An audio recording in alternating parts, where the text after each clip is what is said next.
அதில் போயிட்டு பேசுவோம். அப்படி அதில் போயிட்டு மெசேஜ் போட்டோன்னு கேட்பா, எதுக்கு என்ன வேணாங்கிறீங்க, காரணம் சொல்லுங்க. காரணம் வேணுமே, சும்மா நான் காரணம் சொல்லிடுவேன் இதுதான் காரணம்ட்டு. ஆனால் அதுக்கப்புறமா ஒரு 2 ஹவர் கழிச்சு ஏன் இப்போ வேணாங்கிறீங்க, காரணம் சொல்லுங்க. எனக்கு நீங்க சொல்றது காரணமா தெரியுது இல்ல. நான் இவளை விரும்பவே இல்லை, ஆனால் அப்பையும் இவன் என் மேலே விருப்பம் வச்சு எனக்காக அந்த ஃபோட்டோ எடுத்தாங்கன்னா எனக்கு லைட்டாக கொஞ்சம் பொய் சொல்ல வேண்டிய அவசியம் இல்லை, லைட்டாக மனசு இறங்கிருச்சு. அதாவது லைட்டாக 1 பாயிண்ட். எங்கள் வீட்டிலலாம் பேசுறதுக்கு முன்னுக்கு ஒரு க்ரஷ் ஒன்று எனக்கு வந்துருச்சு. அதை நான் சொல்ல விரும்பல. அது சொன்னாக்க வந்து அது நல்லா இருக்காது. அது வந்து ஒரு சில ஒரு தவிர்க்க முடியாத காரணங்கள்னால இப்போதான் லைட்டாக கண்டு காலச்சு. இப்போ அதுவும் நின்றோம். வணக்கம், வந்தனம், நமஸ்தே, நமஸ்கார். நான் உங்கள் ரோக்ஸ், இவங்க. இன்னைக்கு பார்த்தீங்கன்னா எங்களோட லவ் ஸ்டோரி பார்ட் 2 அதை தான் நாங்கள் சொல்ல போகிறோம். ஏன்னா நிறைய பேர்னாக்கா 2 பேர் கமெண்ட்டில் கேட்டிருந்தாங்க லவ் ஸ்டோரி பார்ட் 2 சொல்லுங்கன்ட்டு. ஸோ அதுதான் லவ் ஸ்டோரி பார்ட் 1 நீங்கள் தெரிஞ்சுக்கணுன்னா அதை நான் இந்த வீடியோவில் சொல்ல போகிறது கிடையாது. நீங்கள் என்ன பண்ணணுன்னாக்கா அந்த வீடியோவை நான் இங்கே டேக் பண்ணுறேன். இந்த வீடியோவை பார்த்த பிறகு அந்த வீடியோவும் போயிட்டு பாருங்கள். அப்போ தான் உங்களுக்கு இந்த லவ் ஸ்டோரியோட கண்டினியூட்டி புரியும். அதுக்குன்னு இந்த வீடியோ ஸ்கிப் பண்ணிடுறாங்க. இந்த வீடியோ ஃபுல்லாக பாருங்கள். இதை பார்த்துட்டு அதை பார்த்தாலும் சரி, அதை பார்த்துட்டு இதை பார்த்தாலும் சரி, எதை பார்த்தாலும் சரி, 2 வீடியோயும் ஃபுல்லாக பாருங்கள். ஸோ அப்போ உங்களுக்கு எங்கள் லவ்ட ஸ்டோரி புரியும். ஸோ என்ன நடந்துச்சுன்னா, லவ் ஸ்டோரி பார்ட் 1 எண்டு என்னென்னா 2 பேரும் பிரிஞ்சிட்டோம். ஸோ அதுதான் எங்களோட லவ் ஸ்டோரியோட பார்ட் 1ஓட எண்டிங். இப்போ என்ன நடக்குது வேணான்னு சொல்லிட்டேன். அது ஏன் வேணாம் சொன்னேன் தெரியுமா? நான் ரொம்ப டிப்ரெஸ்ஸாக இருந்தேன்ப்பா. இப்போ வந்து இந்த 24 ஹவர்ஸ் மெசேஜ் போடணும் உங்களுக்கு இல்லை. எனக்கு பேசுனா தான் நல்லா. ஆமாம், நின்னா பேசணும், நடந்தா பேசணும், படுத்தா பேசணும், தூங்கினா பேசணும், டொய்லெட் போனால் பேசணும். டொய்லெட் போகிற நேரம் கூட இவளுக்கு மெசேஜ் போடாமல் போக இயலாது. ஃபோன் கொஞ்ச நேரம் வீட்டில் இருக்கும். அப்போ பாத்ரூம் போகிற நேரம் டொய்லெட்டுக்கு ஃபோனை தூக்கிட்டு போயிடுமா. மெசேஜ் அந்த கொஞ்சம் நேரம் போடலாட்டி எங்கே போனீங்க, என்ன பண்ணீங்க, ஏங்க ஒரு 10 நிமிஷம் டொய்லெட்டில் உட்காந்துட்டு இருந்தாரு கூட அவங்க. அப்படி கூட என்னை விட மாட்டேன். அந்த அளவுக்கு எனக்கு லவ் கூடிடுச்சு. அந்த அளவுக்கு காதல் சைக்கோ ஆகிட்டா. சைக்கோன்னு சொல்லாங்க, சரியா? காதல் சைக்கோ ஆகிட்டா. ஸோ நான் என்ன பண்ணேன், இவளுக்கு நான் சொன்னேன், எனக்கு வந்து இந்த லவ் சரி வராது, நாங்கள் 2 பேரும் பிரிஞ்சிடுவோம். சொல்லப்போனால் இப்போ எனக்கு வேலை வெட்டி ஒன்றும் இல்லை, விஐபியாக தான் இருந்தேன். ரொம்ப வேலை வெட்டி இல்லாமல் இருந்தேன். அப்போ என் மனசுக்கு அது தோணுது எப்படின்னா, என்ன சரி பண்ணா திருந்திங்கடா கண்ணு, திருந்திட்டு ஒரு தமிழ்நாட்டில் ஒரு சாதனை பண்ணுங்கடா கண்ணு, என்ன சரி படிடா, என்ன சரி வேலை செய்டா. ஏன்னா எனக்கு அந்த நேரம் 18-19 வயசு இருக்குமா. என்ன சரி வேலை செய்டா, வேலைக்கு போடா, அப்போ தான்டா குடும்பம் லவ் பண்ணி எல்லாம் பார்த்துக்க இயலும் அப்படிங்கிற ஒரு மைண்ட் செட்டுக்கு நான் வந்துட்டேன். ஏன்னா நம்மளுக்கே நம்மளை பார்த்துக்க இல்லைங்கிற நேரம் ஒரு லவ்வை பண்ணி அவட வாழ்க்கையும் வேஸ்ட் பண்ணணுங்கிறது ஒன்று. இன்னொன்று நான் வந்து அந்த நேரம் லவ் பண்ணது வந்து ரொம்ப இதாக இல்லை, சீரியஸாக லவ் பண்ணல. கொஞ்சம் காலம் லவ் பண்ணிட்டு காலட்டி விட்டுட்டு அதுக்கப்புறம் லைஃப்பை பார்த்துட்டு போயிடலாம். அந்த அளவுக்கு முட்டாளாக இருந்திருக்கானா கொஞ்சம் பாருங்க. உலகத்தில் எங்கே தேடினாலும் ஒரு முட்டாள், இந்த மாதிரி ஒரு முட்டாள் கிடைக்காதுங்கிற மாதிரி ஒரு முட்டாள் தான் இவன். 2 பேரும் இது பண்ணிட்டு நான் வந்து இவ்வளோ வந்து சுமாராக தான் பொய்க்கு தான் லவ் பண்ணேன். ஓப்பனாக சொல்கிறேன், பொய்க்கு தான் லவ் பண்ணேன். எனக்கு வந்து வேணாம், சும்மா எப்படி டைம் வேஸ்ட்டு, நம்ம வேலையை செய்வோம், பேசாது அங்கிட்டு போனாக்கா அங்கிட்டு இன்னொரு ஃபிகர் செட் ஆகும், அப்படியே செட் பண்ணிட்டு போயிடலாம், அந்த மாதிரி ஒரு மைண்ட் செட்டில் இருந்தேன். அப்படின்னு இருக்கிற நேரம் இவளை என்ன பண்ணேன், ப்ளாக் பண்ணிட்டேன். என்ன நடந்துச்சு உங்களுக்கு? ப்ளாக் பண்ண நீங்கள் என்ன பண்ணீங்க? எப்படி இருக்கும் ப்ளாக் பண்ணோன்னே? எனக்கு அப்படியே உடம்புலாம் நல்லா இப்படி சூடாகி கோவம் வந்து கண்ணெல்லாம் கலங்குச்சு. இப்போ ஏன் கலங்குது இல்லை? இப்போ கலங்காது. ஏன்னா அழுத அளவுக்கு அழுந்துட்டா, அந்த டைமே அழுந்துட்டா. இப்போயும் அந்த கதை சொல்கிற நேரம் இந்த பக்கம் அவளுக்கு கண்ணீர் வரும், ஒரு மாதிரி கண்ணெல்லாம் கலங்கும். அது இருக்கிறது தானே. ஏன்னா படத்தில் ஒரு சென்டிமெண்ட் சீன் படத்தில் போனால் கூட கண்ணு கலங்க மாட்டாங்க. எனக்கெல்லாம் சென்டிமெண்ட் சீன் போனா கண்ணெல்லாம் கலங்கி ஊற்றும், தண்ணி ஊற்றும் இப்படி. ஆனால் இவ அதெல்லாம் கருங்கல் மாதிரி உட்காந்து பார்ப்பா. நான் கண்ணு லைட்டாக கலங்கினா கூட ஏன் இதுக்கெல்லாம் இதெல்லாம் போய் இதுக்கு போயிட்டு கண்ணு கலங்குங்களான்ட்டு. ஆனால் இவன் கண்ணு கலங்குற ஒரே விஷயம் நான் என்ன சரி பண்ணிட்டேன்னா, இவருக்கு சும்மா எங்கிட்ட இருந்த அந்த கண்ணீர் வழியும் தெரியல. அவ்வளோ ட்ரூவாக லவ் பண்ணியிருக்கேன், ஆனால் நான் அவ்வளோ ட்ரூவாக இருக்கலை. ஸோ நான் ப்ளாக் பண்ணிட்டேன். ப்ளாக் பண்ண பிறகு என்ன பண்ணா, எல்லாத்துலேயும் ப்ளாக் பண்ண பிறகு புது நம்பர் ஒன்று வாங்கி, இப்போ வச்சிருக்க நம்பர் தான் அப்போ புதுசாக வாங்கின நம்பர். அதுக்கு முன்னுக்கு வச்சிருந்த நம்பர் இன்னொரு நம்பர். அந்த நம்பர் எனக்கு ஞாபகம் இல்லை, திடீர்னு கேட்பா. அந்த நம்பர் எனக்கு அந்த நம்பர் சொல்லுங்க. எனக்கு இந்த நம்பர் சொல்லுங்க. இப்போ புது நம்பர் 076 076 012 6 இசப்பா விடுங்க, சொல்லுங்க. அது அப்புறம் வச்சுக்கலாம். 6 சரியா? இருங்க. அது மிச்சம் சொல்லக்கூடாது வீடியோல. பைத்தியமா அப்படி கால் பண்ணிடுவாங்களா? ஓ பண்ணிட்டு போட்டோம். அப்படியெல்லாம் விடையலாது. அதனால ரொம்ப நான் சொல்லக்கூடாது. உங்களுக்கு நினைவு இல்ல சரியா? இல்ல எனக்கு நினைவு இருக்கு, வீடியோக்கு நம்ம சொல்லக்கூடாது. நினைவே இல்ல. கிட்டத்துல எங்கேயோ அக்கவுண்ட் ஓபன் பண்றதுக்கு நம்பர் கேட்டாங்க. அப்ப கூட நான் சொல்ல விருப்பம் இல்லை, ஏன்னா எனக்கு இவட நம்பர் நான் மட்டும் தான் வச்சிருக்கேன். பார்த்தா சொன்னுச்சு. ஆமா, இவட நம்பர் நான் மட்டும் வச்சிருக்கணும்னு சொல்லி ஒரு இதுல தான் நான் வந்து மற்றபடி எனக்கு நம்பர்லாம் நல்லா ரொம்ப சமாளிக்காதீங்க. கதையை சொல். ஸோ இப்போ புது நம்பர் இப்போ வச்சிருக்கதான் புது நம்பர். வாட்ஸ்அப் புது நம்பர் போட்டுக்கிட்டா, ஃபேஸ்புக் ஓப்பன் பண்ணி, இன்ஸ்டாகிராம் எல்லாம் ஓப்பன் பண்ணி எல்லாத்துலேயும் வந்து மெசேஜ் பண்ணுறான். எல்லாத்துலேயும் வந்து மெசேஜ் பண்ணி இருக்கா, ஏன் நீ ப்ளாக் பண்ணீங்க? இருக்கவே இல்லை அந்த டைம். நான் யூஸ் பண்ண மாட்டேன், எனக்கு விருப்பமே இல்லை. ரொக்ஸனால தான் ஓப்பன் பண்ணேன். அதுலேயே போயிட்டு பேசுவோம் அப்படி. அதில் போயிட்டு மெசேஜ் போட்டோன்னு கேட்பா, எதுக்கு என்ன வேணாங்கிறீங்க, காரணம் சொல்லுங்க. காரணம் வேணுமே, சும்மா நான் காரணம் சொல்லிடுவேன் இதுதான் காரணம்ட்டு. ஆனா அதுக்கப்புறமா ஒரு 2 ஹவர் கழிச்சு ஏன் இப்போ வேணாங்கிறீங்க, காரணம் சொல்லுங்க. எனக்கு நீங்க சொல்றது காரணமா தெரியுது இல்ல. நீ அந்த அன்னியன் மாதிரி அந்த சொல்லுங்க. ஆமா, பைத்தியக்காரன். எத்தனை தடவை சொல்றது ஒருத்தருக்கு சொன்ன விஷயத்தை அப்போ சரி புரிஞ்சுக்கிட்டு போயிடுவா, லைஃப்ல மூவ் ஆன் ஆயிடுவான்னு நான் நினைச்சேன். பட் என்ன நடந்துச்சுன்னா, இப்போ நம்ம ஃபேஸ்புக்கில் எல்லாம் வந்து மெசேஜ் போடுறேன், இப்போ எல்லாம் இது பண்ணி கேட்டு மெசேஜ் போடுறேன். நான் வந்து எனக்கு ஃபுல்லாக எனக்கு இன்ட்ரெஸ்ட்டே இல்லை, சொல்ல போனால் எனக்கு லவ்வே வேணாங்கிற மாதிரி தான் இருந்துச்சு. எப்போ கேட்டாலும் எனக்கு நீ வேணாம் எப்படி இருக்கும் அப்படி சொல்கிறேன். அப்போ நான் வந்து அப்படி சொல்லாமல் எப்படி சொல்லுவேன், எனக்கு வேணான்னு தான் சொல்லணும். அப்படி இல்லை, வேணான்னா ஏன் அந்த அளவுக்கு பார்த்துருந்தா உங்களுக்கு விளங்கி இருக்கும். இது அந்த அளவுக்கு காதல் மென்டல், காதல் சைக்கோ, அவ்வளோ பாசம் என் மேலே. ஆனால் எனக்கு அந்த நேரம் அது புரியலை. அது வந்து உண்மைக்குமே அது வயசு கோளாறு சரியா. ஆனா ரொக்ஸினை நான் நினைக்கல, அது கழட்டி விட்டுட்டு போயிடுவோம் அந்த அளவுக்கு நினைக்கல. ஆனா நான் எனக்கு தெரியும், நான் இப்படி சரி கழட்டி விட்டுருவேன். என் ஃப்ரெண்ட்ஸுக்கெல்லாம் சொல்லியிருக்கேன் நான் என்னன்ட்டு, நான் ரொக்ஸினை தான் கல்யாணம் கட்டுவேன் சொல்லி வேற யாரையும் லவ் பண்ண மாட்டேன். ஸோ அப்போ இன்ஸ்டாகிராம்லாம் வந்து மெசேஜ் பண்ணுறா, நான் சொல்கிறேன் எனக்கு வேணாம், எனக்கு லைஃப்பில் இன்னும் வேணாம் தான். லைஃப்பில் எனக்கு வந்து அந்த ஓரளவு சாக்கு சொன்னது வந்து லைஃப்பில் என்ன சரி பண்ணணும், வேலை செய்யணும், சாதிக்கணும், என்ன சரி சாதிக்கணும். ஏன்னா நான் அந்த நேரம் யூடியூப் சேனல் பண்ணிக்கிருந்தேன் சரியா. அப்போ என் மைண்டில் தோணுது, இப்போ நான் இப்போயே கல்யாணம் கட்ட என்னை யாரும் எந்த குட்டியும் பார்க்க மாட்டாளுகளே, எவ்வளோ கூட பேச மாட்டாளுகளே தோணிருக்கு. அவளெல்லாம் நான் யோசிக்கிறேன், ஒரு பாய் கூட நினச்சிருப்பேனா. அது அதான் சொல்லுதுங்க. என் மனசு கொஞ்சம் தெரியாத அந்த நேரம் கொஞ்சம் கெட்டவனா இருந்துட்டேன். ஆனா இப்ப நீங்க யோசிங்க, இந்த கதையை நான் சொல்ற நேரம் எனக்குள்ள இவ்வளோ ஒரு வில்ல இருந்திருக்கானா, இவ்வளோ ஒரு கெட்டவனா, ரொக்ஸினுக்கு இப்படி ஒரு கேவலமானவனா அப்படின்னு நிறைய பேருக்கு தோணும். ஆனா அந்த அளவுக்கு கேவலமானவன் தான் நான் அந்த டைம்ல. ரொம்ப மோசமானவன். அந்த மனசுல இந்த ஈவு இறக்கம் அதெல்லாம் ஒன்றும் கிடையாது, ஒண்ணுமே இல்லை. அழுவும் வந்து கண்ணீர் ஊத்த அழுந்து கால் பண்ணி பேசுவா, கத்துவேனா கால்ல வாடா போடான்னு பேசுவா அந்த டைம்ல.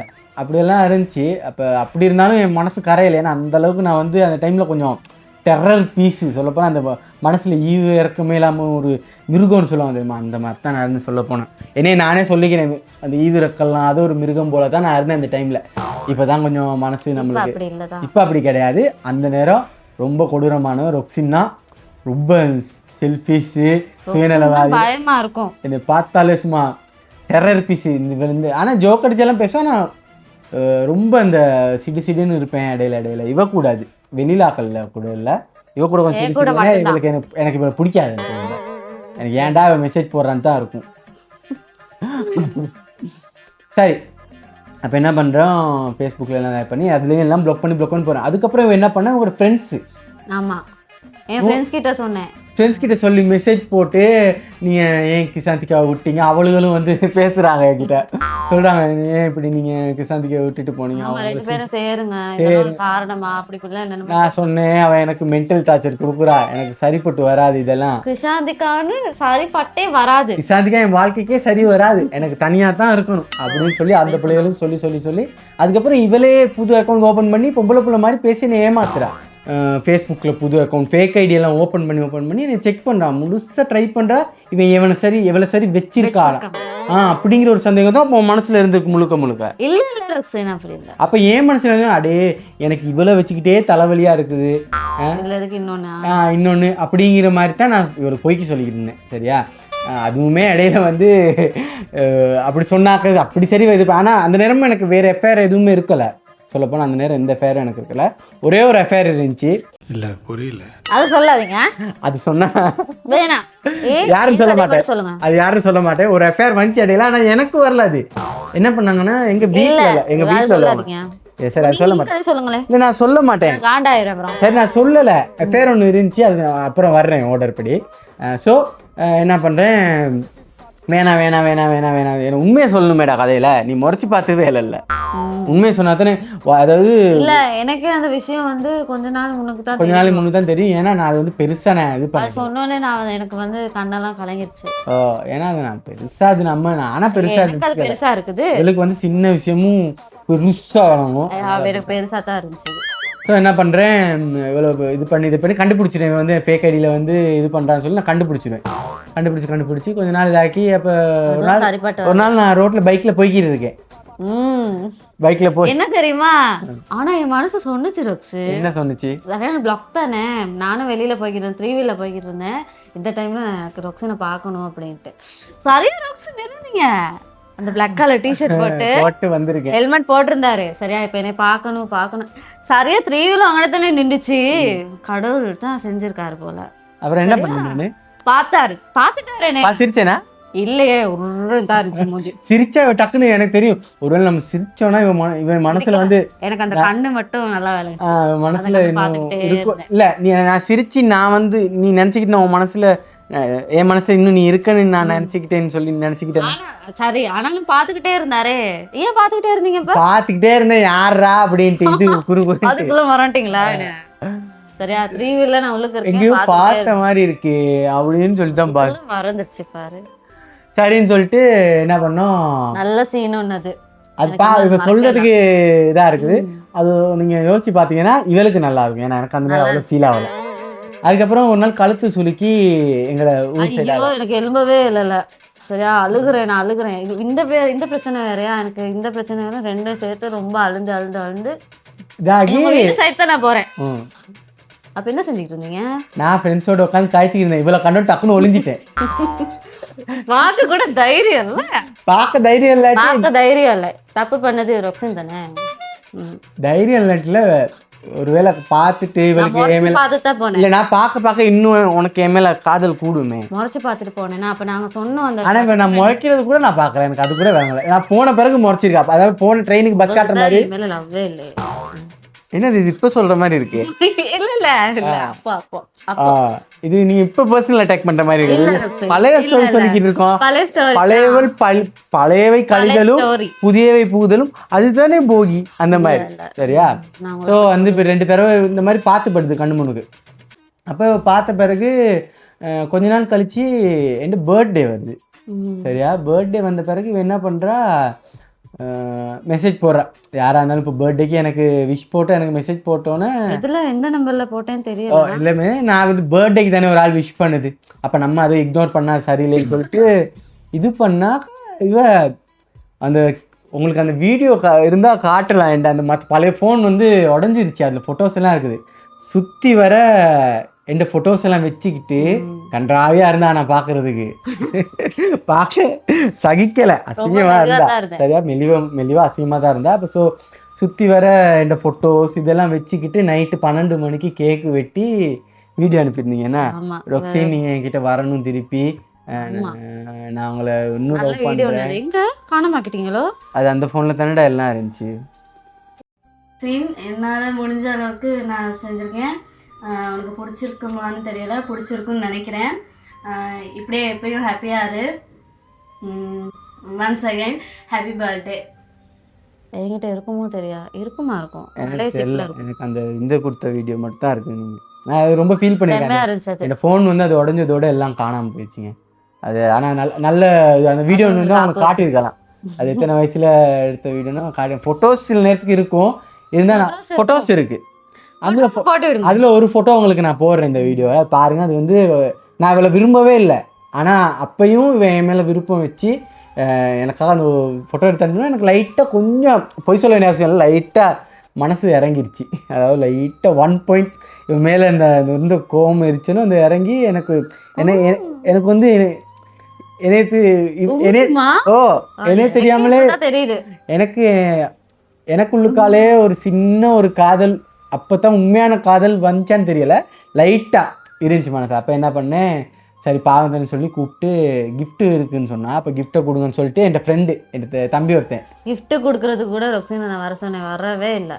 என் தம்பி ஒருத்தனை அனுப்பி கிஃப்ட் இது பண்ணிட்டு அதுக்கப்புறம் கேக் கொடுக்க நான் வந்தேன். அப்புறம் கேக் கொடுக்க வந்தேன். சும்மா போய்க்கு சொல்லிக்கிட்டு இருக்கேன். சரியா, கேக் கொடுக்க கேக்கும் ரெவேலோ சாக்லேட் அதுவும் கொண்டு வந்து கொடுத்தேன். எனக்கு பிடிக்கும் ரெவேலோ சாக்லேட். அப்போ கூட மனசுல லைட்டாக இருந்துச்சு. சரியா, இல்லை சரி லவ் பண்ணுவோமா அப்படின்ட்டு. இவத்தான் அதையும் இல்லாம பார்க்கணும். என்ன டக்குனு சண்டை வந்து தொடங்கிட்டா, என்னத்தையோ வச்சு என்னமோ இவளே அதை காதல்னு முடிவு பண்ணிக்கிட்டா. திருப்பி திருப்பி வந்துட்டான்ட்டு திரும்ப நான் எனக்கு தோணுச்சு திரும்ப சேர்ந்துட்டோம் போல திருப்பி உடனே அப்படின்னு தான் நினைச்சேன். அதுக்கப்புறம் தான் ஏசினேன், இவளுக்கு நாய்க்கு மாதிரி ஏசினேங்க. ஆனா அதெல்லாம் சொன்னாக்கா நீங்க ரொம்ப இது பண்ணுவீங்க. நாய்க்கு பார்க்க கேவலமா ஏசிருக்கேன் நான். இவளுக்கு ஒரு பெண் எப்படி ஏசினேன் தெரியுமா, இவ்வளோ உனக்கு நாய்க்கு மாதிரி ஏசுறேன்னு, நாய் மாதிரி என் பின்னுக்கு வந்துக்க உனக்கு வெக்கமா இல்லையானெல்லாம் வைக்கிற கேட்டிருக்கேன் நான். அது அப்படியே அப்பயே சொன்னையெல்லாம் பின்னுக்கு வருவா. எனக்கு அதெல்லாம் பண்ண எனக்கு ரொக்ஸின் வேணுமே. அதுக்கப்புறம் அழுந்து முடியாம போட்டோ ஒன்று எடுத்து அனுப்பினா. அந்த போட்டோ அப்புறம் தான் நான் முடியாம வீடு கத்தி அழுந்துட்டேன். அப்ப அந்த போட்டோ ஒன்று எனக்கு அனுப்புனேன் அழுந்து. அந்த நேரமும் வீட்டுல எல்லாம் விஷயம் தெரியாது. அப்புறம் என்ன நினைச்சு வீட்டுக்கு சொல்லிட்டீங்களே கத்தி எல்லாரும் ஏன்டா என்னடான்னு கேட்ட பிறகு நான் இப்படித்தான் லவ் பண்ணேன் சொல்லி நீ தானே என்ன சொன்ன. ஆமா, வீட்டுல வேணாம் சொல்லிட்டான் அப்படின்ட்டு கத்துனேன். வீட்டுல என்ன சொன்னாங்க அம்மா எல்லாம்? எங்க அம்மாக்கு எப்படி இருக்கும், நான் அழுதோனே அப்புறம் அழுவாத டென்ஷன் ஆயிட்டாங்க. அம்மாக்கு என்னை போட்டு தள்ளும் போல இருந்திருக்கும். அம்மாக்கு ரொக்ஸின் மேல கோவம் இருந்துச்சு. ஏன்னா நான் ரொம்ப அழுகுறேன் தானே, சாப்பிட மாட்டேன், தூங்க மாட்டேன். அதனால அம்மா கொஞ்சம் கோவம் இருந்துச்சு. அப்பாவுக்கு பெருசா நான் காட்டிக்கல. ஸோ அப்படியே இருந்துச்சு. அதுக்கப்புறம் எங்கட அப்பாவோட நம்பர் இவகிட்ட இருந்துச்சு போல. எங்க அப்பாவுக்கு கரெக்ட் பண்ணிட்டாங்கல்ல. எங்க அப்பா நம்பர் வச்சிருந்தா முதல்ல எங்க அப்பாவுக்கு மெசேஜ் போட்டு யாருன்னு சொல்லி இவெல்லாம் சொல்லிட்டா. இப்போ அங்கே வீட்டில் வந்து நாங்கள் இருந்தோம், அப்பா இது பண்ணி ரொக்ஸின் அப்பாவோட பேசினா எனக்கு கொஞ்சம் நல்லா இருந்துச்சு, ரிலாக்ஸா இருந்துச்சு அப்படின்ட்டு. அப்போ இவ லவ் ஃபுல் ஸ்டோரியே சொல்லிட்டா. இது இப்படியெல்லாம் இருக்குது, என்னை ரொக்ஸின் ஹர்ட் பண்ணுறாரு, என்னை வேணான்னு சொல்கிறாரு அப்படியெல்லாம் சொன்ன பிறகு எங்கள் அப்பா வந்து காதலுக்கு வந்து இது சப்போர்ட் சரியான மாதிரி. ஏன்னா எங்கள் அப்பா வந்து பல காதல்கள் பண்ணியிருக்காரு. அப்போ லவ்ங்கிறது வந்து எங்கள் அப்பாவுக்கு வந்து நல்லா என்னன்னு தெரியும். அப்போ இவரோட ஃபீலிங்கை புரிஞ்சுக்கிட்டு எங்கள் அப்பா வந்து ஒன்றும் கவலைப்படாதீங்கம்மா, இந்த ஜென்மோன்னு ஒன்று எடுத்தா ரொக்ஸினுக்கு நீங்க தான் இது, நான் வந்து உங்களை பேசி 2 பேரையும் சேர்த்து வைக்கிறேன்னு சொல்லி எங்கள் அப்பா சபதம் கொடுத்துட்டாரு. அதுதான் அதுல தான் வந்து ஃபுல்லா எங்க அப்பா இப்ப நம்பிக்கை கொடுத்துட்டாருல, வாமா நம்பிக்கை கொடுத்த பிறகு இவ ஃபுல் கான்ஃபிடன்ஸ் வந்துருச்சு. எப்படி சரி வீட்டுல சேர்த்து வச்சிருவாங்கன்ட்டு. அப்ப இவ எங்க அப்பா கூட பேசுறது எனக்கு கோவம். நான் எதுக்கு எங்க அப்பா வீட்டுல பேசிக்கிட்டு இருக்க, எனக்கு எங்க அப்பா வாழ அதுவும் பிரச்சனை. எங்க அப்பா இந்த வாழ்க்கையை நான் தான் வாழ போறேன், இந்த வாழ்க்கை எனக்கு நீ வேணாம் இப்படித்தான் நான் சொல்லிக்கிட்டேன். அப்படி இருந்தும் எங்க அப்பா அதுக்கப்புறம் எங்க அப்பா வந்து எனக்கு அட்வைஸ் பண்ணிக்கிட்டு இருந்தார், சொல்லிக்கிட்டே இருப்பார் திருப்பி அவ பாவண்டா அந்த பிள்ளை பாவண்டா பாரு. என்கிட்ட ஏச்சு வாங்கிருக்காரு. நான் சண்டை போடுவேன் அப்பா கிட்ட, சரியான எனக்கும் அப்பாவுக்கு சரியான மாதிரி சண்டை போகும். சும்மா தாறு மாறா சண்டை போறதே வேணாதான். இவ வந்து இவளுக்காக வந்து என்கிட்ட பேசுவார், நான் சொல்லுவேன் எனக்கு விருப்பம் இல்லை. எங்க அம்மா வந்து நேரம் எனக்கு சப்போர்ட். ஏன்னா எங்க அம்மாவுக்கு பிடிக்காது முதக்கியே எங்க அம்மாவுக்கு இவளுக்கு பிடிக்கவே பிடிக்காது, கிசாந்திக்காக பிடிக்கவே பிடிக்காது எங்க அம்மாவுக்கு. எங்க அம்மாவுக்கு சப்போர்ட்டுக்கு அவன்கிட்ட விருப்பம். நீங்க என்னதுக்கு அவனுக்கு கரைச்சி கொடுக்குறீங்க, அவன் யாரு கல்யாணம் கட்டணுமோ அவனுக்கு கல்யாணம் கட்டுவான், உங்களுக்கு அதெல்லாம் தேவையில்லை, நீங்க அவனுக்கு டார்ச்சர் பண்ணாதீங்க, அவனுக்கு தெரியும், அவனுக்கு டென்ஷன் பண்ணாதீங்க. எங்க அம்மா எனக்கு சப்போர்ட் பெருசா பிடிக்காது, கண்ணால காட்டாது, நல்லாவே இருக்க மாட்டாங்க அந்த நேரம் பாக்குறதுக்கு. அதனால எந்த இவ்வளவு அழகான மகளுக்கு இவ்வளவு ஒரு சப்போர்ட் பிகரா அப்படின்னு சொல்லி எங்க அம்மா சொன்னாங்களா அப்படின்னு சொல்லி நினைச்சு சொல்லிருக்க மாட்டாங்க. ரொக்ஸின் சொல்லுது இப்போ டெய்லி எனக்கு அப்பாவுக்கு சண்டை போகுது. அதுக்கப்புறம் இந்த அத்தோட மக 2 பேர் சரியா, அது 2 பேருக்கு இந்த போட்டோவை காட்டினேன். சொல்ல போனா எங்க அப்பா பேசினதுக்கு அப்புறம் எங்க அத்தோட 2 மகளுங்க இருக்காங்க. அவங்க 2 பேரும் அதுக்கு 2க்கும் பிடிக்கவே பிடிக்காது வேற சரியா. சொல்ல போனா அங்க பிடிக்காது இல்ல. சாதாரணமா அத்தை மகளுங்க நேரம் தங்கம், இன்னொருத்தர் வந்து இடையில வர்றது இது விரும்ப மாட்டாங்க சரியா. ஜெலஸ் இருக்குமே, ஏன்னா என் கூட மட்டும்தான் ரொக்ஸின் பேசணும்னு சொல்லி அவங்களுக்கு. ஏன்னா நான் ஃபன் டைப், அந்த நேரம் எல்லாருக்கும் நல்லா சிரிச்சு பேசுவேன். அவளுக்கு அப்படி இருந்துச்சு. ஆனா அந்த போட்டோவை காட்டின பிறகு அவளுக்கு 2 பேருமே ஏன்டா இப்படி பண்ற, அந்த புள்ள வந்து நாளைக்கு நீ செத்து போனா அதுக்கு நீ தான் பொறுப்பு, அந்த மாதிரி தானே இருந்த நீனு, நோயாளி மாதிரி அப்படித்தான் இருந்தா, ஹாஸ்பிட்டல்ல கொண்டு போய் அட்மிட் பண்ற மாதிரி தான் இருந்தா. அப்போ இதுக்கெல்லாம் சொன்ன பிறகு என் மனசுக்கு ஒரு ஃபீல் ஆயிடுச்சு. அப்படி என்னடா இவரு எல்லாரும் என்னை இப்படி வில்லன் மாதிரி போர்ட்ரேட் பண்றாங்க. அப்பயும் மனசுக்கு தோணுது இல்லை வேணாம், நம்மளுக்கு வேணாம் இவ அப்படின்னு சொல்லிட்டு மனசு. ஓ சரியா. அப்போ அப்படி இப்படின்ட்டு இருக்குது. கொஞ்ச நாள் போன பிறகு அதுக்கப்புறம் எனக்கு பெரிய காய்ச்சல் ஒன்று வந்துச்சு, நினைவு இருக்கா உங்களுக்கு? அப்புறம் தான் நீங்க வந்தீங்க. காய்ச்சல் வந்து இவ வந்து எல்லாம் போட்டாங்க. ஓ அந்த நேரம் ப்ரே பண்றா, ஜீசஸ் கிட்ட சொல்லியிருக்கா போல. ஜீசஸ் என்ன சொன்னீங்க? இதுக்கு மேல ஏழல ஏசப்பா அப்படின்னு, நடக்கிறது நடக்கட்டும் அப்படின்னு. ஆனா எனக்கு தெரியும் ரொக்ஸின் வரும்ட்டு. அப்போ அப்படின்னு சொல்லிட்டு திடீர்னு ஒரு நாள் என் மனசுக்கும் தோணுச்சு, அடே இவங்க எல்லாம் பேசிட்டாங்க, எங்கள் அம்மா எல்லாம் பேசி இது பண்ண என் மனசுக்கு தோணுச்சு, என்னடா அடே நம்ம வந்து இப்படி பண்ணக்கூடாது. ஒரு மாதிரி எனக்கே கில்ட் ஃபீலிங் என் மனசுக்கு. நான் அந்த ரொம்ப நம்ம பாவம் பண்ணுறோமோ, நம்ம வந்து அந்த புள்ள என்னால் என்ன சரி ஒன்று ஆயிருமோ அப்படிங்கிற ஒரு கில்ட் ஃபீலுக்கு வந்துட்டேன் நான். வந்த பிறகு எனக்குள்ள காலையே சொல்லுது, இல்லை நீ போயிட்டு பேசு. எங்கள் அப்பாவும் அந்த நேரம் ஒன்று சொல்லுவார், அடிக்கடி சொல்லுவார், நம்ம வந்து அதாவது ஒருத்தர் அளவுக்கு மீறி அன்பு கொடுக்குற நேரம் நம்ம வந்து அதை தள்ளி போட்டு, அதாவது மதிக்கலாட்டி நாளை பின்னுக்கு அந்த அன்புக்காக நாங்கள் ஏங்குவோம்னு சொல்லி எங்கள் அப்பா சொன்னார் ஒரு தடவை. அப்போ அது என் மனசில் உண்மைக்குமே எனக்கு திருப்பி ஓடிக்கிட்டு இருந்துச்சு. அந்த ஓடிக்கிட்டு இருக்கிற நேரம் வந்து இவர்கிட்ட பேசுவோமா வேணாமா, அதுக்கு முன்னுக்கு வந்து ஏன்னா எங்கள் வீட்டிலலாம் பேசுறதுக்கு முன்னுக்கு ஒரு க்ரஷ் ஒன்று எனக்கு வந்துருச்சு. அதை நான் சொல்ல விரும்பல, அது சொன்னாக்க வந்து அது நல்லா இருக்காது. அது வந்து ஒரு சில ஒரு தவிர்க்க முடியாத காரணங்கள்னால இப்போதான் லைட்டாக கண்டுக்காச்சு, இப்போ அதுவும் நின்றோம். சொல்லாதீங்க. சரி அது இருந்துச்சு. அது வந்து நான் இவளுக்கு சொல்லலை, மிச்ச நாள் சொல்லலை, கிட்டத்தட்ட தான் சொன்னேன். ஆனால் அது நான் விரும்பலை. வீட்டில் உள்ளவங்களுக்கு நான் இவ்வளோ விரும்புகிறேன்னு தெரியாமல் அவங்க எல்லாம் சேர்ந்து இந்த பிள்ளைய இவன் லவ் பண்ணால் நல்லா இருக்குங்கிற மாதிரி ஒரு ஆள் வந்து என் லைஃப்பில் வந்துச்சு. அப்போ என் மனசுக்குமே லைட்டாக தோணுச்சு, சரி எல்லாரும் சொல்கிறாங்களே இது தான் என் லைஃபோ அப்படின்னு சொல்லலாம் ஒரு கன்ஃபியூஷன் உள்ளுக்கு போனேன். ஆனால் அது என்ன நினச்சின்னா கடைசியில் அது நான் ஒன்று கேட்கவா, உங்கள் க்ரஷ் இருந்துச்சா இல்லையா அது சொல்லுங்க. லைட்டாக சின்ன ஒரு க்ரஷ் எனக்கு இருக்கல, க்ரஷ் உருவாக்கிட்டாங்க எல்லாரும் சேர்ந்து. வரல அப்படி ஏறாது, உங்களோட மனசை நீங்க கண்ட்ரோலா வச்சிருந்தீங்க. கண்ட்ரோலா வச்சிருந்தேன், க்ரஷ்ஷே வரல. அப்ப எல்லா பக்கமும் சொல்லுவாங்க இது நல்லா இருக்கும் நல்லா இருக்கும் நல்லா இருக்கும். அப்ப சாப்பிட தோணும்ல இருக்கும். அப்ப அப்படித்தான் எனக்கு இருந்துச்சு. ஸோ அது அந்த கதை விட்டுங்க. ஸோ என்ன நடக்குது இப்போ, அது அப்படியே டோட்டலாக பிளாங்க் பண்ணிடுங்க. அது வந்து க்ரஷ் ஒன்னே இல்லை எனக்கு அப்படின்னு சொல்லி நீங்கள் வச்சுக்கங்க. சரியா? க்ரஷ் ஒன்னே கிடையாது. க்ரஷ் சரியா? சரியா? அப்போ என்ன நடக்குது, அப்போ மனசுக்கு அதெல்லாம் முடிஞ்சு கொஞ்சம் காலம் போகிற நேரம் என் மனசுக்கு தோணும், நீ பாவம் பண்ணுறியோ, நாளைக்கு பின்னுக்கு உனக்கு கடவுள்கிட்ட வந்து மன்னிப்பே கிடைக்காது. என்னடி நீ என்ன இப்ப குட்டியா என்ன? நான் சொல்லிக்கிட்டு இருக்கேன் கதை. சரியா? நீ எனக்கு குத்தி காட்டாங்க, எனக்கு அப்செட்டா இருக்கு யோசிச்சு. எனக்கு உண்மைக்குமே கவலை தாங்க. இப்ப நான் அதை யோசிச்சாலும் என் வாழ்க்கையில ஒரு டார்க் சாப்டர். அதாவது அப்செட் ஆயிராருன்னு நான் அதெல்லாம் நினைக்கிறது இல்ல. இடையில சொல்லி காட்டுவா சண்டை வர்ற நேரம். உங்களுக்கு தெரியாது, நான் சொல்லுவேன் என்ன சண்டை வந்தாலும் நீ வந்து இதை வந்து சொல்லி காட்டக்கூடாது திருப்பி, ஏன்னா நான் வந்து உண்மையா திருப்பி வந்திருக்கேன். மனம் சும்மா வாய் இல்ல இவ திருப்பி சொல்லுவாங்க. எனக்கு அந்த நேரம் எனக்கு உண்மைக்குமே அவ்வளவு வலிக்குமா? ஆமா, அந்த நேரம் எப்படி சொல்லுவா தெரியுமா, நான் எனக்கு இப்படித்தானே வலிச்சிருந்திருக்கும், இப்போ உங்களுக்கு வலிக்கட்டும். இல்ல ரக்ஸ், ஏன் மானத்தை வாங்குறீங்க சொல்லுவீங்க தானே நீங்க. எனக்கு அப்படி ஒரு கோவத்துல சொல்றது இல்ல. இப்ப இந்த வீடியோ அதை எண்டிங்ல சொல்றேன்.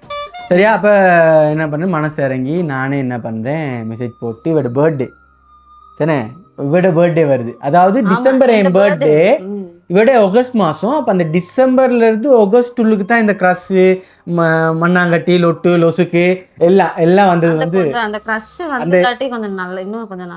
இந்த 8 மந்த்ஸில் தான் இந்த கேப்பில் எல்லாம் வந்தது. 8ஆம் மாதம் வருது. அப்போ எனக்கு தோணுச்சு, இவன் என் பர்த்டே செஞ்சா தானே நான் இவட பர்த்டேக்கு விஷ் பண்ணுவோம் அப்படின்னு சொல்லிட்டு நான் அவங்க வீட்டுக்கு என்ன சொன்ன, வீட்டுக்கு வரேன்னு சொன்னேன். சேர்ந்தோன்னு அவ்வளோக்கா பேசல.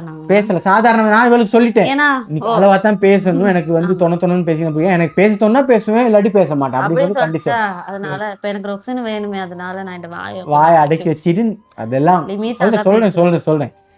அப்போ லிமிட்டாக தான் பேசுவா எல்லாம் இது பண்ணி. அப்போ நான் உங்கள் வீட்டுக்கு இதாக்கி சொல்லிட்டா, உங்கள் அப்பா கிட்ட எல்லாருக்கிட்டையும் சொல்லிட்டா சொன்னேன். அப்போ நான் வீட்டுக்கு வர்றேன். அப்போ வீட்டில் எல்லாருமே பார்த்து எல்லாரும் இதெல்லாம் இவங்களோட இந்த சின்ன தங்கச்சிங்க எல்லாம் இருக்குது, குட்டி குட்டி பிள்ளைங்க எல்லாம் அந்த டைமில். அப்போ எல்லாம் வைக்கும். இப்போ என்னைய கண்டோன்னே எல்லாம் உள்ளுக்குள்ளு ஒழிஞ்சிட்டாங்க. எனக்கு வந்து எப்படி தெரியுமா வந்திருந்தாரு, இங்க முன்னுக்கெல்லாம் டை அடிச்சு கொஞ்சம் அந்த போட்டோ ஒன்று இருக்கு, முடிஞ்ச அந்த போட்டோ உங்களுக்கு போடுறேன். ரொம்ப இப்ப பாக்குறதுக்கு அந்த நேரம் பாத்தீங்கன்னா கொஞ்சம் வில்லை மாதிரி, ரொம்ப குண்டா இருந்தாரா, மூஞ்சல என்னமோ மாறி கொஞ்சம் டை அடிச்சு கொஞ்சம் ரவுடி மாதிரி. எனக்கு பிடிச்சிருச்சு. அந்த போட்டோவையும் உங்களுக்கு சைட்ல அந்த போட்டோவையும் உங்களுக்கு முன்னுக்கு போடுறேன், அதையும் பாருங்க. எல்லா ஃபோட்டோவும் கலெக்ட் பண்ணி வச்சு அதெல்லாம் போடணும் உங்களுக்கு. சரியா? அதை போடுறேன், அதையும் பாருங்கள். ஸோ பர்த்டே டைமுக்கு வீட்டுக்கு போகிறேன். வீட்டுக்கு போயிட்டு என்ன பண்ணுறோம், ஃப்ரைட் ரைஸ் வாங்கிட்டு வந்தீங்க எனக்கு. ஃப்ரைட் ரைஸ் வாங்கிட்டு வந்தேன். எல்லாருக்கும் வீட்டில் வந்து ஃப்ரைட் ரைஸ் எல்லாம் வாங்கிட்டு வந்து இப்போ எல்லோரும் இது பண்ணிட்டு அதுக்கப்புறம் தான் நான் கூட, ஆனால் சொல்லலை, அப்பயுமே சொல்லலை நான் அவன் கூட இருப்பேன்னு சொல்ல. 2 பேரும் திருப்பி ட்ரை பண்ணி பார்ப்போம் லவ் எப்படி போகுதுன்னு. ஏன்னா எனக்கு வந்து அது இவளும் மாறணும், இவ வந்து என்னையும் புரிஞ்சுக்கணும். ரொம்ப இந்த நேரம் தொல்லை பண்ணி பேசிக்கிட்டு இருக்கோம். அதனால கொஞ்சம் நடிச்சேன், கொஞ்சம் ரொம்ப பேசாம. இப்போதான் எனக்கு விளங்குது. சரியா? நான் உங்களுக்கு அது சொல்கிறேன், எண்டிங்கில் சொல்கிறேன். சரியா? அப்போ திருப்பி வந்து பேசுகிறோம். பேசின பிறகு இப்போ எங்கள் வீட்டில் எங்கள் அப்பா யாருக்கு சந்தோஷமோ இல்லையோ, எங்கள் அம்மானா செம்ம காண்டு. எங்கள் அம்மாவுக்கு பிடிக்கவே இல்லை நான் வந்து சேர்ந்தது. எங்கள் அம்மா டோட்டல் வில்லி அந்த டைமில். கீக்கி எனக்கு இல்லை, கீக்கி என் மேலே சரியான மாதிரி பாசம். இவளை கண்ணால காட்டாது இந்த டைமில். ஃபர்ஸ்ட் வந்து சேர்ந்தோடனையும் அவங்களுக்கு பேசலை, அவங்க கூட பேசலை. சரின்னு சொல்லிட்டு அப்போ நான் இப்போ சொல்லி ஒரு கண்டிஷனில் தான் 2 பேரும் சேர்ந்தோம். கொஞ்ச நாள் போகுது. எங்கள் அப்பாவுக்குனா செம்ம ஹாப்பி. ஏன்னா இவ வந்து என்னை உண்மையாக லவ் பண்ணுறது எங்கள் அப்பாவுக்கு விளங்குச்சு. யாருக்கு விளங்குன்னு சொல்லி எங்கள் அப்பாவுக்கு வந்து விளங்கி சொன்னிச்சு. நம்மளை எங்கள் அப்பா என்ன தெரியுமா இன்னொரு டயலாக் சொன்னார், நாம விரும்புகிறவங்களை விட நம்மளை விரும்புகிறவங்கள சூஸ் பண்ணால் தான் லைஃப் நல்லா இருக்கும்னு சொன்னார். என்ன அது இருக்கு சரியா? அப்படின்னு சொல்லிட்டு அப்பா சொல்லவும் என்ன பண்ணோம், அப்பாவுக்கும் ஹாப்பி, எல்லாருக்கும் ஹாப்பி. அதுக்கப்புறம் கீயையும் நான் முதல் தடவை வீட்டுக்கு கூப்பிட்டு வரேன். எங்கள் அம்மா பேசவே இல்லை. வீட்டுக்கு கூப்பிட்டு வரல, ட்ரிப் போகிறோம். வவுனியா ட்ரிப் போனோம். அதான் முதல் போன ட்ரிப். அவங்க பேசவே இல்லை, அவங்க பக்கத்துல தான் நான் உட்காந்துருக்கேன். எங்கள் அம்மா எப்போ சொல்ல உங்கள் அம்மா என் கூட பேசுவாங்க, அதெல்லாம் பார்த்துக்காது. எங்கள் அம்மா கரெக்ட் பண்ணுறது எனக்கு தெரியும், எப்படி போல போட்டால் எங்கள் அம்மா விழுவுன்னு சொல்லிட்டு இது பண்ணி அந்த நேரம் இந்த மைனி வந்து சொல்லி வச்சுருந்தாங்க, அத்தனை மக கிசாந்திக்கு கூட நீங்கள் ரொம்ப, அதாவது இவ கூட ரொம்ப பேசினாக்க அவளுக்கு டென்ஷன் ஆயிடுமா, அதனால அவளுக்கு இந்த இவ வந்தாலுமே அவன் மேலே தான் பாசம் காட்டணும்னு சொல்லி ஒரு இந்த அத்தனை மகன் ஒன்று இருக்குது அப்படி சொல்லி இருந்துச்சு. நான் சொன்னேன் அதெல்லாம் கவலைப்படாத, நான் அதெல்லாம் அப்படியே டைவர்ட் பண்ணி உன் பக்கம் திருப்பி விடுறேன் அப்படின்னு சொல்லிட்டு இதாக்கி அம்மா கூடயும் ஒரு மாதிரி செட் பண்ணி விட்டு இப்போ எங்கள் அம்மாவுக்கும் ஓகே.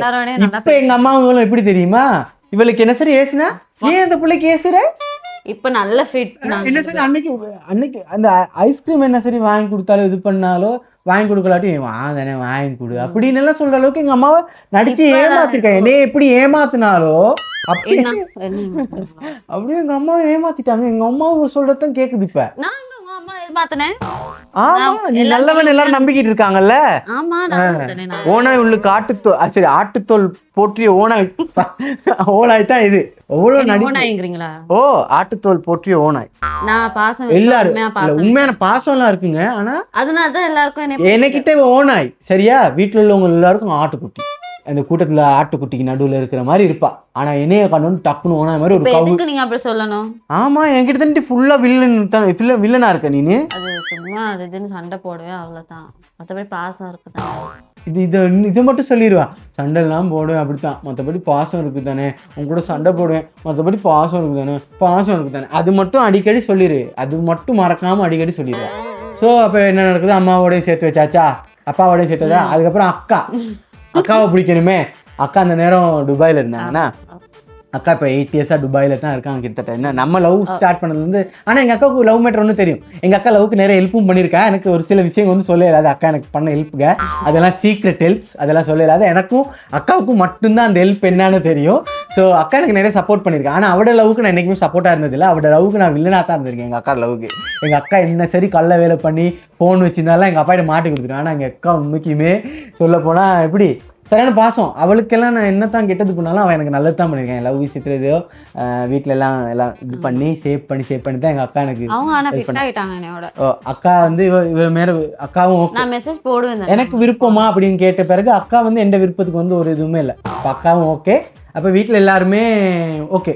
அதுதான் இப்போ லவ்வில் என்ன பண்ணோம், இப்படி தான் படிப்படியாக கொஞ்சம் கொஞ்சமாக வந்து அட்டை மாதிரி என்னை பக்கத்தில் வந்து ஒட்டிக்கிட்டான். சரியா? அட்டை மாதிரி வந்து ஒட்டிக்கிட்டா. ஸோ இப்போ விடவே மாட்டா கடைசி காட்டியும். இப்போ 8 இயர்ஸ் இப்போ எனிவர்சரி வருது. அந்த வீடியோவும் சில நேரத்துக்கு என்ன சரி நம்ம செஞ்சோம்னாக்கா எனிவர்சரிக்கு வந்து எனக்கு செய்கிற ஐடியா இல்லை. ஏன்னா வெட்டிங் வருது, வெட்டிங்க்கு இருக்கிற எக்ஸ்பென்ஸை வந்து நான் கவர் பண்ணணும் ஃபுல்லாக. அதனால அடுத்த வருஷம் 30ஆம் தேதி தான் அனிவர்சரி வரும். அப்ப வெட்டிங் பண்ணிருப்போம். அதெல்லாம் பண்ணிக்கிட்டு கேளாது, எல்லாருக்கும் செலவு பண்ணிக்கிறது, எந்த நேரமும் செலவு பண்ணிக்கிட்டு கேளாது. கிருஷ்ணந்திகா சொல்லிட்டு இருக்க மாட்டேன். பாத்தீங்களா? செலவு பண்ண யோசிக்கிறீங்க. செலவு பண்ணதான் யோசிக்கணும். இப்போ வெட்டிங் வருது, நாங்க என்ன பண்ணப்ப